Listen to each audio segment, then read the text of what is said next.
नमस्कार, मी अक्षय आणि बोट टॉक्स या यूट्यूब चॅनलवरती आपल्या सर्वांचं स्वागत आहे। मी आज अशा ठिकाणी आलेलो आहे की ज्या ठिकाणी समाजकार्यामधलं पदवीचं शिक्षण दिलं जातं। असं हे महाविद्यालय म्हणजेच सावित्री ज्योतिराव समाजकार्य महाविद्यालय यवतमाळ।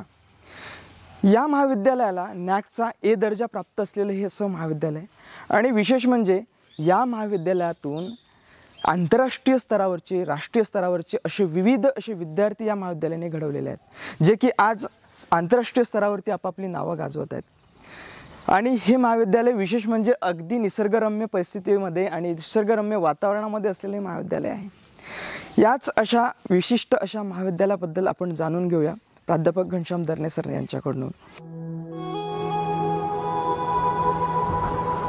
तर आपण सावित्री ज्योतिराव समाजकार्य महाविद्यालय यवतमाळ या महाविद्यालयाच्या संदर्भात थोडं जाणून घेऊया की संबंध महाराष्ट्रामध्ये अनेक महाविद्यालय जे की समाजकार्यामधलं पदवीचं शिक्षण देतात, परंतु आपण या महाविद्यालयामध्ये का प्रवेश घ्यावा किंवा या महाविद्यालयाचं वैशिष्ट्य काय आहे हे आपण थोडं या महाविद्यालयाचे प्राध्यापक घनश्याम दर्णे सर यांच्याकडून जाणून घेऊया। तर नमस्कार सर। नमस्कार। तर सर आपण काय सांगाल महाविद्यालयाच्या वैशिष्ट्यामध्ये जर म्हटलं आपण तर या महाविद्यालयाची स्थापना कोणत्या उद्देशाने झालेली होती, थोडं आम्हाला समजून सांगाल सर। सावित्री ज्योतिराव समाजकार्य महाविद्यालयाची स्थापना 1993 साली झाली आणि ही स्थापना करणारे लोकसेवा मंडळाचे अध्यक्ष प्राध्यापक डॉक्टर रमाकांत कोलते आणि ज्यांच्यासाठी हे महाविद्यालय उघडलं गेलं ते महाविद्यालयाचे प्रथम प्राचार्य दिवंगत डॉक्टर अविनाश शिर्के यांच्या दोघांच्या चर्चेतून या महाविद्यालयाची स्थापना झाली। आणि या चर्चेचा सार असा होता की हे महाविद्यालय यवतमाळमध्ये म्हणजे पश्चिम विदर्भामध्ये आहे, तर येथील शेतकरी, शेती, इथलं एकूण जीवनमान, येथील सामाजिक सांस्कृतिक स्थिती ह्यांच्या सगळ्यांच्यामध्ये सकारात्मक बदल होण्यासाठी महाविद्यालय काय भूमिका निभावू शकेल। कारण समाजकार्य महाविद्यालय म्हटलं की सामाजिक बांधिलकी हा महत्त्वाचा भाग आहे। म्हणजे विद्यार्थ्यांना शिक्षण देणे, पदवी देणे हा जो भाग आहे तो एक महत्त्वाचा भाग आहे आणि त्याच्यासाठीच आपण हे महाविद्यालय सुरू केलेलं असलं तरी हे काम होत असताना, हे कार्य होत असताना स्वभावतःच आपलं महाविद्यालय सामाजिक बांधिलकी लक्षात घेऊन काम करत राहावं हा दृष्टिकोन या महाविद्यालयाच्या स्थापनेमागे होता। त्यामुळे सुरुवातीपासूनच धोरण स्पष्ट होतं की विद्यार्थी समाज केंद्रीय असावा। अभ्यासक्रम पूर्ण होत असताना इथे समाजकार्याच्या अभ्यासक्रमामध्ये फील्ड वर्क आणि बरीच असे उपक्रम असतात की जे वेगवेगळे उपक्रम महाविद्यालयाची वेगळी ओळख निर्माण करून देते। तर महाविद्यालयाला सुरुवातीपासून आदरणीय दिवंगत प्राचार्य डॉक्टर अविनाश शिर्के यांनी महाविद्यालयाची ओळख स्थापित करायला सुरुवात केली।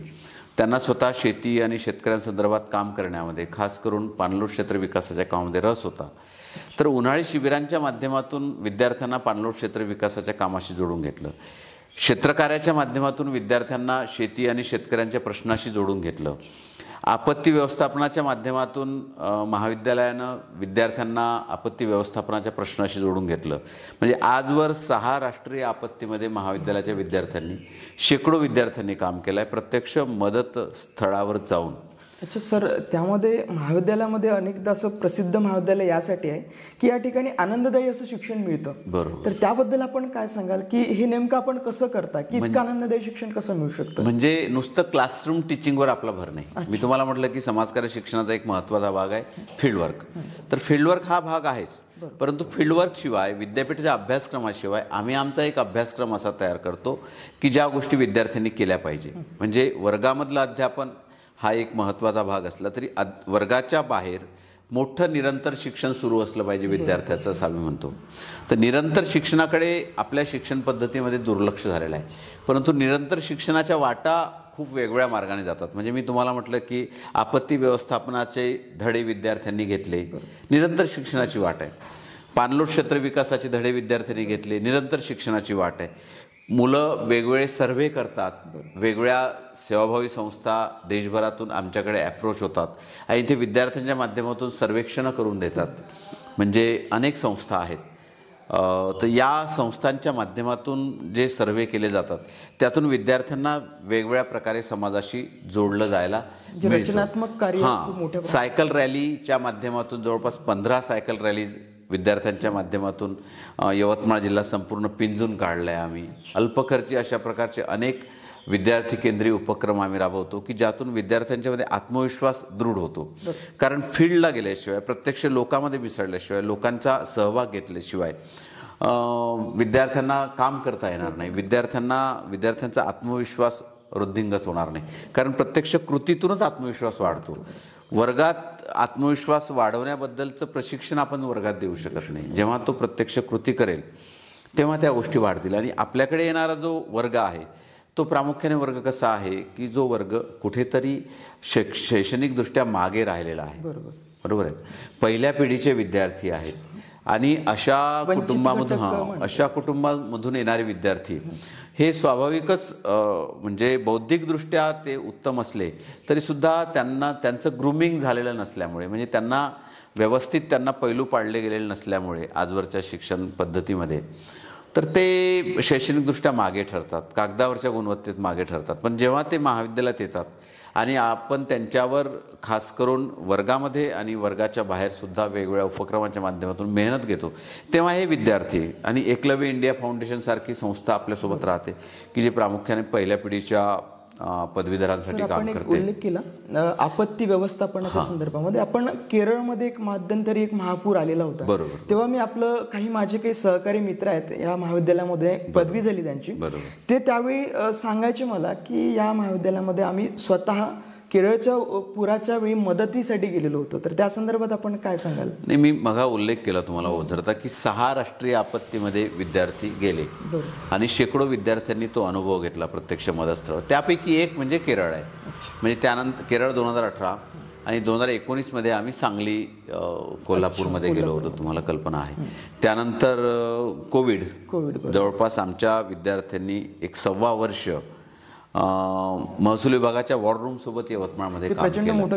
हां, तर 2008मध्ये आम्ही बिहारला गेलो होतो. कोसीचा मोठा पूर तिकडे आला होता. तर नंतर त्या अगोदर आम्ही सुनामीच्या वेळी नागापट्टणम तामिळनाडूमध्ये गेलो होतो. आणि त्याच्या आधी आमच्या महाविद्यालयाची पहिली राष्ट्रीय आपत्ती की ज्यामध्ये आम्ही गेलो होतो ती गुजरात भूकंप.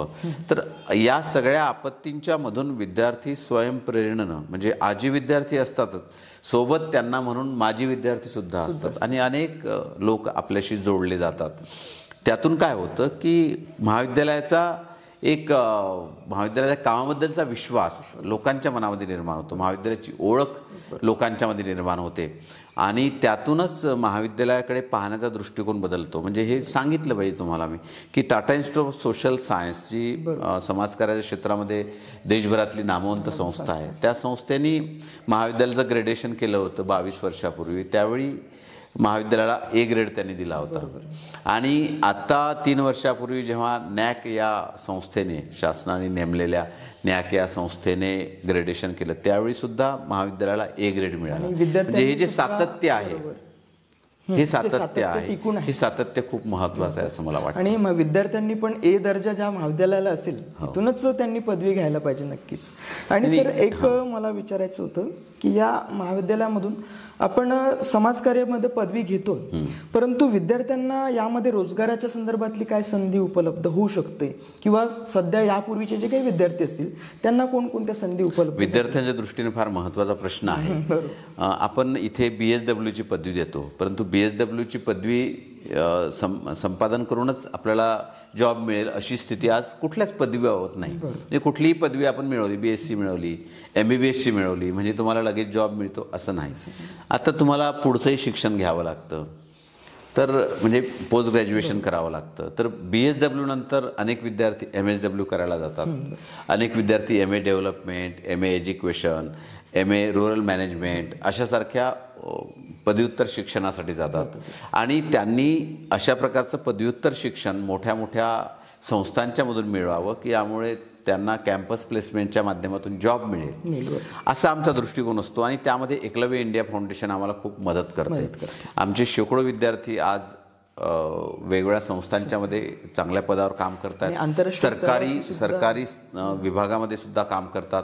म्हणजे BSW MSW नंतर तुम्हाला परीक्षा देऊन गृहपाल, अधीक्षक, लेबर वेलफेअर ऑफिसर, नंतर वेगवेगळ्या कंपन्यांच्यामध्ये CSR फंड असतो, तिथे त्या CSR फंडवर तुम्हाला तिथे नियुक्त केलं जातं. त्या CSR फंडच्या माध्यमातून ग्रामीण विकासाची, सामाजिक विकासाची, महिला विकासाची कामं करावी म्हणून. म्हणजे शासकीय स्तरावर तर नोकऱ्या उपलब्ध आहेच PSW MSWसाठी, परंतु त्या विशिष्ट परीक्षा उत्तीर्ण केल्यानंतर त्या उपलब्ध आहेत. आणि स्पर्धा परीक्षांच्या मध्ये तुम्हाला जाता येतं. प्लेन BSW ग्रॅज्युएशन नंतर तुम्हाला UPSC सुद्धा करता येतं तुम्हाला. म्हणजे आमचे अनेक विद्यार्थी हे आहेत, आपलं वकील आहेत, अनेक विद्यार्थी मेडिकल सोशल वर्कर आहेत, अनेक विद्यार्थी गृहपाल अधीक्षक आहेत आणि शासकीय सेवेमध्ये सुद्धा आहेत. पोलीस इन्स्पेक्टर सारख्या अनेक पदावर सुद्धा आहेत. बरेचदा खाजगी क्षेत्रामध्ये असं म्हटलं जायचं की खाजगी क्षेत्रात जर कंपन्यांमध्ये जायचं असेल तर एकतर तुम्हाला इंजिनियर व्हावं लागेल किंवा BSCचं वेगळं काहीतरी पदवी घ्यावी लागेल. परंतु आता CSR फंडमुळे खाजगी क्षेत्रामध्ये पण आता आपले विद्यार्थी जाऊ शकतात. CSR फंड म्हणजे बरोबर कॉर्पोरेटिव्ह सोशल रिस्पॉन्सिबिलिटी ज्याला आपण म्हणतो, आणि तो मोठा निधी असतो आणि तो निधी खर्च करण्यासाठी या विद्यार्थ्यांची नियुक्ती केली जाते मोठमोठ्या कंपन्यांच्या माध्यमातून. आणि आता आपण बघतो की मुख्यमंत्री दूत म्हणून या विद्यार्थ्यांना अधिक संधी मिळते. कारण या विद्यार्थ्यांना BSW MSWचा अभ्यासक्रम काय आहे, प्रतिनिधी म्हणून की लोकांसोबत काम कसं करावं आणि लोकांना कामामध्ये कसं सहभागी करून घ्यावं. लोकांचा सहभाग आर्थिकदृष्ट्या असेल, सामाजिकदृष्ट्या असेल, तो कसा घ्यावा. म्हणजे मला सांगायला आनंद होतो की पाणी फाउंडेशन सारखी संस्था, बरोबर आहे, त्या संस्थेमध्ये सुद्धा आमचे अनेक विद्यार्थी काम करतात. ज्या पाणी फाउंडेशनमुळे सर माझ्या स्वतःच्या गावाला खूप मोठा फायदा, आपण म्हणजे पाणीदार बनवलं आपल्या महाविद्यालयाने. आपले विद्यार्थी स्वतः माझ्या गावामध्ये श्रमदाना करता होते. मला सर माझ्या गावामध्ये श्रमदानाला पावडा आणि कुदळ घेऊन स्वतः हजर होते. म्हणजे इतकं रचनात्मक कार्य सरांचं आहे. मला आठवतं शंकरपूर म्हणजे तुमचं गाव, तालुका कळंब, तिथे महाविद्यालयाचं म्हणजे अनेक विद्यार्थी तिथे होते. झाडगाव तालुका राळेगावमध्ये होते, तासलोट तालुका कळंबमध्ये होते. अनेक विद्यार्थ्यांनी त्या काळामध्ये सतत 3 वर्ष म्हणजे भर 42 ते 45 अंश तापमानामध्ये काम केलेलं आहे. मलाही त्या निमित्तानं तो आनंद घेता आला. तर यातूनच विद्यार्थी तयार होतो खरा. म्हणजे लोकांचा सहभाग कसा घ्यावा, लोकांसोबत काम कसं करावं, लोकांना विश्वासात कसं घ्यावं, लोकांच्या बैठका कशा घ्याव्या, त्या बैठका कशा संचलित कराव्या, ह्याचं ज्याला आपण प्रॅक्टिकल नॉलेज म्हणतो, ते प्रत्यक्ष कृतीस्थळावरचं ज्ञान हे विद्यार्थ्यांना मिळावं असा आमचा प्रयत्न असतो. म्हणजे विद्यार्थ्यांना कागदावर गुण मिळावेच, परंतु तो विद्यार्थी कागदावरच्या गुणाच्या पलीकडे जाऊन प्रत्यक्ष कार्यक्षेत्रामध्ये यशस्वी होऊ शकला पाहिजे. यासाठी त्याला आज स्किल डेव्हलपमेंटला खूप महत्त्व, नवीन जे शैक्षणिक धोरण आलं आहे त्यामध्ये स्किल डेव्हलपमेंटला, कौशल्य विकसनाला खूप महत्त्व दिलेलं आहे. आणि अशी स्थिती आहे आपल्या इथल्या शिक्षणाची की कौशल्य विकसनाला संधीच मिळत नाही आपल्या इथल्या शिक्षणामध्ये. तर आम्ही कौशल्य विकसनासाठी खास म्हणजे सुरुवातीला जेव्हा विद्यार्थी येतो पहिल्या वर्षाला, त्यावेळी आम्ही त्यांचं 15 दिवस कुठलं अभ्यासक्रमाचं काही घेत नाही. तर 15 दिवस आम्ही फक्त कौशल्य विकसनावर भर देतो. म्हणजे त्याला संवाद साधता आला पाहिजे, त्याला गाणी म्हणता आली पाहिजे, जसा काही आवाज असेल, म्हणजे सामाजिक विषयावरची गाणी म्हणता आली पाहिजे, त्याला एखाद्या गोष्टीचं सादरीकरण करता आलं पाहिजे. म्हणजे अगदी तांत्रिक कौशल्य सुद्धा. म्हणजे आमचे अनेक विद्यार्थ्यांना मेल ID तयार करतात. तर मेल ID कसा तयार करावा, सोशल मीडियावरचं अकाउंट कसं चालवावं, बरोबर आहे ना, असे विविध प्रकारचे म्हणजे तांत्रिक कौशल्य. महाविद्यालयाचं सोशल मीडिया सुद्धा स्वतः विद्यार्थी म्हणजे एक सुद्धा एक वैशिष्ट्य आहे. तेवढंच नाही तर महाविद्यालयातले जे उपक्रम असतील कुठले, म्हणजे गणराज्य दिनाचा उपक्रम असेल, स्वातंत्र्य दिनाचा उपक्रम असेल, किंवा महाविद्यालयाची स्वागत सहल असेल. स्वागत सहल सुद्धा आम्ही जंगलामध्ये आयोजित करतो. हां, म्हणजे छान निसर्गाच्या सानिध्यात तलावाच्या काठावर आणि छान आंघोळी करत आनंद घेत स्वागत सहल असते आमची. तर त्याचं सगळं म्हणजे महाविद्यालयाच्या सगळ्या कार्यक्रमाचं आयोजन नियोजन विद्यार्थी करतात. त्याचा सगळं म्हणजे आत्ता आम्ही दिल्लीला जाऊन आलो, ती शैक्षणिक सहल नव्हती अधिकृत, तर अनधिकृत अशा प्रकारची सहल होती. विद्यार्थ्यांना वाटलं की आपण वेगवेगळे विद्यापीठ बघितले पाहिजे, आपल्या देशाच्या राजधानीतले बघितले पाहिजे. मग आम्ही अशोका विद्यापीठ बघितलं, पंडित जवाहरलाल नेहरू विद्यापीठ जे जगप्रसिद्ध आहे, प्रसिद्ध लेखकांना पण भेटून आलो, डॉक्टर शरद बाविस्करांना भेटलो. तर आम्ही शिव नाडर विद्यापीठ बघितलं, आम्ही ISDMला गेलो. तर अशा नामवंत विद्यापीठांना भेटलो, तिथल्या लोकांना भेटलो, अनेक प्रसिद्ध मंडळींना भेटलो आणि त्यांनी चर्चा केली पोरांसोबत. तर त्याच्यातून पोरांना एक मोठी प्रेरणा मिळते. कारण हे जे विद्यार्थी ज्या वर्गातून येतात त्या वर्गामध्ये या प्रेरणांचा अभाव आहे. तर त्या प्रेरणा इथे यवतमाळमध्ये मिळू शकत नाही, तर आपण त्यांना आणखी वेगवेगळ्या ठिकाणी नेऊ शकलो पाहिजे. आणि त्यातून पोरं खऱ्या अर्थानं सचेत होतात की आपल्याला किती काम करायची गरज आहे स्वतःवर. म्हणजे आम्ही सांगत असतो की तुम्हाला किती काम करायची गरज आहे. म्हणजे तुम्ही इंग्रजीच्या दृष्टीने कुठे आहात, तुम्ही मराठीच्या दृष्टीने कुठे आहात, तुम्ही संवाद कौशल्याच्या दृष्टीने कुठे आहात, हे आम्ही सांगतो विद्यार्थ्यांना. त्याच्या परिस्थिती जाणीव. आणि मग याच्या पुढे जायचं असेल तर आपल्याला स्वतःवर काम करावं लागेल. आणि पोरं, आम्हाला आनंद होतो की पोरं स्वतःवर काम करतात. आमच्या इथे प्रवेश घेताना आम्हाला अमुक एवढे टक्के पाहिजे असं आम्ही म्हणत नाही. आम्ही म्हणतो तुमची नियमित येण्याची तयारी पाहिजे आणि इथे घेतल्या जाणाऱ्या उपक्रमामध्ये सहभागाची तयारी पाहिजे. बाकी आम्हाला तुमच्याकडून कुठली अपेक्षा नाही. अगदी 20 रुपयामध्ये ॲडमिशन होते. आणि जो आर्थिकदृष्ट्या मागास असेल विद्यार्थी, त्या प्रत्येक विद्यार्थ्याला शासकीय योजनांचा कसा फायदा होईल ते बघतो आम्ही. जर त्याला शासकीय योजनांचा फायदा होऊ शकत नसेल तर आम्ही अशा प्रकारच्या शिष्यवृत्ती देतो की ज्यातून विद्यार्थी तो शिकता राहिला पाहिजे. कुठल्याही अडचणीमुळे विद्यार्थी किंवा विद्यार्थिनी शैक्षणिकदृष्ट्या मागे राहू नये, त्यांचं शिक्षण खंडित होऊ नये. विवाहासारखे प्रश्न असतील मुलींचे तर तेही प्रश्न आम्ही सोडवण्याचा प्रयत्न करतो. आम्हाला आनंद आहे, आजपर्यंत आम्ही अनेक मुलींना विवाहापासून बाजूला करून त्यांच्या पालकांना सांगून शिक्षणाच्या प्रवाहात कायम ठेवलं. अशा अनेक यशोगाथा महाविद्यालयाच्या आहेत. कारण इथला स्टाफ, टीचिंग स्टाफ आणि नॉन टीचिंग स्टाफ आणि इथलं व्यवस्थापन मंडळ हे विद्यार्थी केंद्रीय शिक्षण देण्यासाठी आग्रही असतं. आणि तशाच प्रकारच्या उपक्रमांचं, तशाच प्रकारच्या भूमिका सातत्यानं घेतल्या जातात. म्हणून विद्यार्थीसुद्धा महाविद्यालयावर तेवढंच प्रेम करतात आणि त्यांनाही वाटतं की हे आपलं एक घर आहे. म्हणजे हा जो भाग आहे यामध्ये आमचा एक सगळ्यात मोठा प्रश्न होता की आर्थिकदृष्ट्या आम्ही काय होऊ शकतो. तर आपण ते पण सांगितलं की त्यामध्ये शिष्यवृत्ती सुद्धा यामध्ये उपलब्ध होऊ शकते. आणि जर शासनाची उपलब्ध नाही झाली तर आपण खाजगी पण काही असे जे काही दानधर्म करणारे जे काही व्यक्ती असतील ते सुद्धा आपल्याला या ठिकाणी मदत करतात.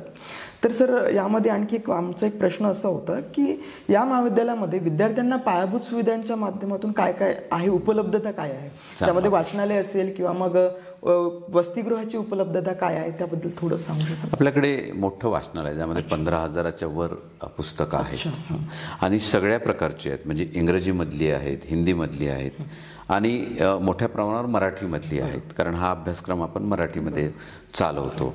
परंतु इंग्रजीमध्ये आणि हिंदीमध्ये सुद्धा पुस्तकं आहेत. संदर्भ पुस्तकांची संख्यासुद्धा उत्तमोत्तम. म्हणजे आम्ही विद्यार्थ्यांच्या वाचनावर भर देणारे लोक आहोत. विद्यार्थ्याने शिकत असताना पूरक वाचन केलं पाहिजे. म्हणजे आमच्याकडे यादी आहे की ही 180 ते 200 पुस्तकं विद्यार्थ्यांनी वाचली पाहिजे. आणि आम्हाला आनंद होतो की त्यातली किमान 25% ते 50% पर्यंतची पुस्तकं पोरं वाचतात. पोरं पुस्तकं विकतसुद्धा घेतात. म्हणजे आर्थिकदृष्ट्या मागास असणारे पोरं आहेत, परंतु तरीही पोरांना निर्माण होतात त्या प्रेरणा की पुस्तक विकत घ्या. वाचनालय आहे त्यामुळे पुस्तकं, अभ्यासक्रमाची पुस्तकं विकत घ्यायची गरज नाही. बरोबर आहे. ती सगळी पुस्तकं वाचनालयामध्ये आणि ती तुम्हाला मिळतात. वाचनालय महाविद्यालयाचं आहे ते. आणि तिथे प्रशस्त म्हणजे बसायला जागा आहे, अभ्यास करायला जागा आहे, कॉम्प्युटर्स आहे तिथे. ते कॉम्प्युटर्स तुम्हाला हाताळता येतात. डिजिटल लायब्ररी सुद्धा आहे आणि डिजिटल लायब्ररीच्या माध्यमातून तर हजारो पुस्तकं तुम्हाला उपलब्ध आहेत. विद्यापीठाचा ॲक्सेस आहे त्यामध्ये. आता आम्ही दिल्लीला गेलो तर ISDM सोबत करार केला. तिथली पुस्तकं सुद्धा विद्यार्थ्यांना डिजिटल लायब्ररीच्या माध्यमातून वापरता येईल. म्हणजे आधुनिकदृष्ट्या तंत्रज्ञानयुक्त अशा प्रकारची लायब्ररी आहे. अभ्यासिका आहे चांगली तिथे आणि शांत वातावरण आहे. खालच्या माळ्यावर ते आहे. निसर्गस्नेही तर आहेच. शिवाय क्रीडांगण आहे महाविद्यालयाला की ज्यामध्ये विद्यार्थी विविध खेळांचा हे घेऊ शकतात, आनंद घेऊ शकतात. व्हॉलीबॉल आहे आणि मोकळं क्रीडांगणसुद्धा आहे. दुसरा भाग महत्त्वाचा की इथे मुलींसाठी वसतिगृह आहे. 34 मुली या वसतिगृहामध्ये राहू शकतात. हे वसतिगृह सुमन रमेश तुलसियानी फाउंडेशननी आम्हाला जवळपास 20 लाख रुपयापर्यंतची रक्कम दिली आणि काही महाविद्यालयाने टाकली. अनेक दानदात्यांनी सुद्धा त्यामध्ये हातभार लावला. त्यातून 34 मुलींच्या क्षमतेचं वसतिगृह आहे. तिथे आम्ही मुलींकडून तिथलं मेंटेनन्सचा जो चार्ज असतो आणि तिथे अधीक्षिका असते आमची, त्यांच्या पगाराची व्यवस्था व्हावी म्हणून. कारण सरकारी काही अनुदान नाही त्याला. सुरक्षेच्या अनुषंगाने सुरक्षित सगळं. तर ते महाविद्यालयाच्या आवारातच आहे. अगदी 100 मीटर परिसरामध्ये वसतिगृह आहे आणि सुरक्षित वसतिगृह आहे. तिथे प्रवेशासाठीची आम्ही रक्कम घेतो 650 रुपये महिना इतर. आणि त्यांचं जेवण त्यांनी करावं. 20 मुलांच्या क्षमतेचं कर्मवीर भाऊराव पाटील या नावाचं मुलांचं वसतिगृह आहे ज्यामध्ये 20 विद्यार्थी राहू शकतात. तर हे आहे ते सुद्धा आम्ही त्यासाठी सुद्धा विद्यार्थ्यांकडून एक 650 रुपये महिन्याला घेतो. या सुविधा आहेत. पाण्याची व्यवस्था आहे, RO चं पाणी आपण विद्यार्थ्यांना उपलब्ध करून देतो. विद्यार्थ्यांसाठी म्हणून या सगळ्या व्यवस्था आमच्याकडे आहेत. विद्यार्थ्यांसाठी आम्ही मेंटॉर नेमतो. प्रत्येक शिक्षकाकडे काही विद्यार्थी सोपवतो की ज्यातून त्याचे सामाजिक प्रश्न असतील, आर्थिक प्रश्न असतील, आणखी कुठले कौटुंबिक प्रश्न असतील, त्याच्या आजाराबद्दलचं काही असेल तर ह्या सगळ्याबद्दल त्याचं व्यवस्थित त्याला कोणाशी तरी जोडून दिलं म्हणजे तो त्या शिक्षकांच्या संपर्कात राहतो आणि सातत्यानं त्यांच्याशी जिव्हाळा निर्माण होतो. तर जे बॉन्डिंग असतं ते आमच्या महाविद्यालयामध्ये खूप चांगलं आहे आणि त्या बॉन्डिंगमुळे विद्यार्थी पुढे जाण्यासाठी अधिक ऊर्जा त्यांच्यामध्ये निर्माण होते. आणि सर आमचा हाच प्रश्न होता की आर्थिकदृष्ट्या तो पण आपण सांगितला. आता त्यानंतर सर आमचा असा प्रश्न होता की यामध्ये पदव्युत्तर जे शिक्षण आहे या ठिकाणी समाजकार्य महाविद्यालयामध्ये आपण जर पदवीमधलं शिक्षण घेतलं तर पदव्युत्तर शिक्षणासाठी आपण काय संधी उपलब्ध होऊ शकते या माध्यमातून? आपल्याकडे त्यामध्ये डिजिटल लायब्ररी पण आहे. तर आपण जर PhD उद्या चालून विद्यार्थ्यांना करायचं असलं तर त्यासाठी सुद्धा इथे मार्गदर्शन मिळू शकतं का?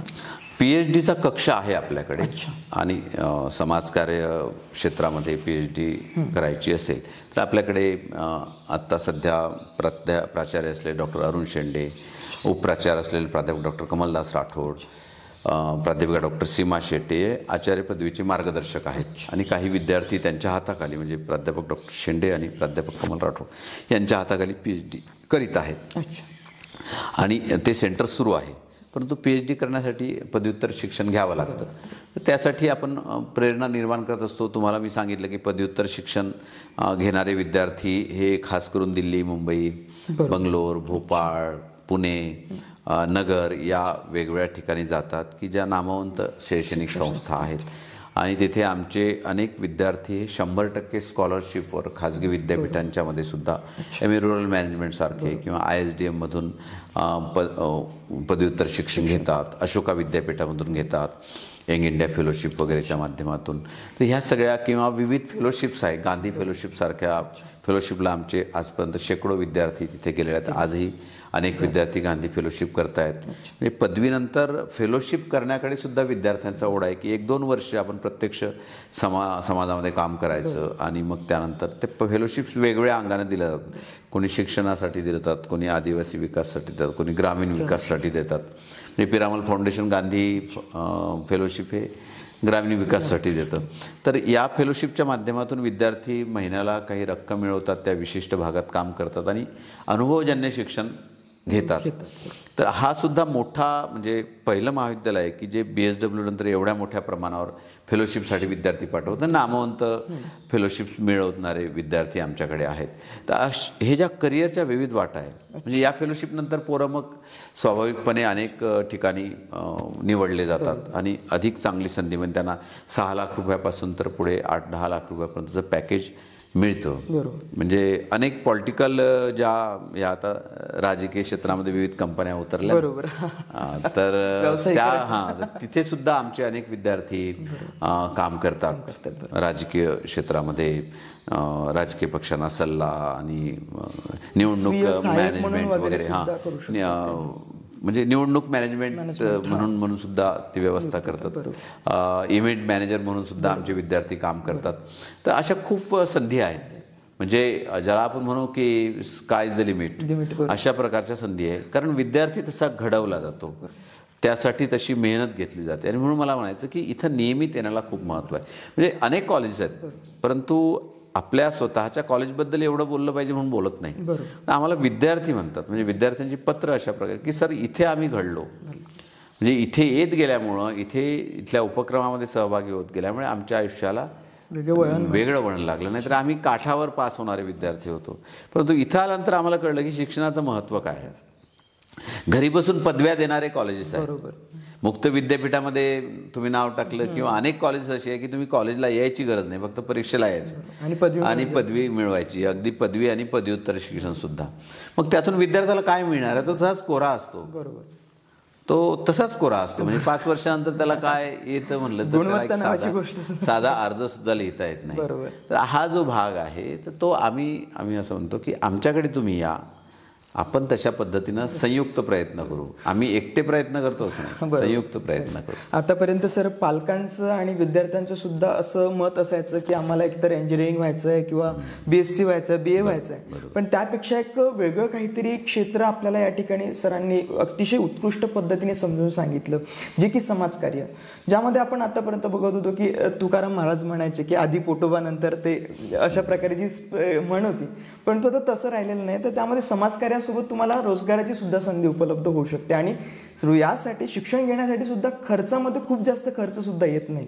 अगदी माफक शुल्कामध्ये सुद्धा आपण या महाविद्यालयामध्ये प्रवेश घेऊ शकतो आणि आपल्याला अतिशय उत्कृष्ट असं शिक्षण या ठिकाणी मिळतं, जे की आपल्याला मोठमोठ्या महाविद्यालयामध्ये किंवा मोठमोठ्या शहरांमध्ये सुद्धा मिळत नाही. असं आपण सर या ठिकाणी मिळू शकतं असं मला वाटतं या ठिकाणी. म्हणूनच विद्यार्थ्यांनी नक्की या महाविद्यालयामध्ये यावं आणि त्यांनी या ठिकाणी शिक्षण घ्यावं. अतिशय उत्कृष्ट असं महाविद्यालय जे की निसर्गरम्य वातावरणामध्ये आहे. ते नक्कीच आपल्याला या महाविद्यालयाचा व्हिडिओ सुद्धा पाहता येईल, याचा परिसर आपल्याला पाहता येईल, याचं क्रीडांगण पाहता येईल, वाचनालय बघता येईल, ते आपण यामध्ये बघूया. तर सर आपण यामध्ये जी काही माहिती दिली महाविद्यालयाच्या संदर्भामध्ये त्याबद्दल आपले मनापासून खूप खूप आभार सर. या निमित्तानं मला जे म्हणायचं होतं महाविद्यालयाबद्दल, या अभ्यासक्रमाबद्दल, ते या मुलाखतीच्या निमित्तानं मला हजारो विद्यार्थ्यांपर्यंत, महाराष्ट्रभरातील विद्यार्थ्यांपर्यंत पोहोचवता आलं. हा खूप महत्त्वाचा भाग आहे. मीही आपला खूप खूप आभारी आहे सावित्री ज्योतिराव परिवाराच्या वतीनं. धन्यवाद सर. धन्यवाद.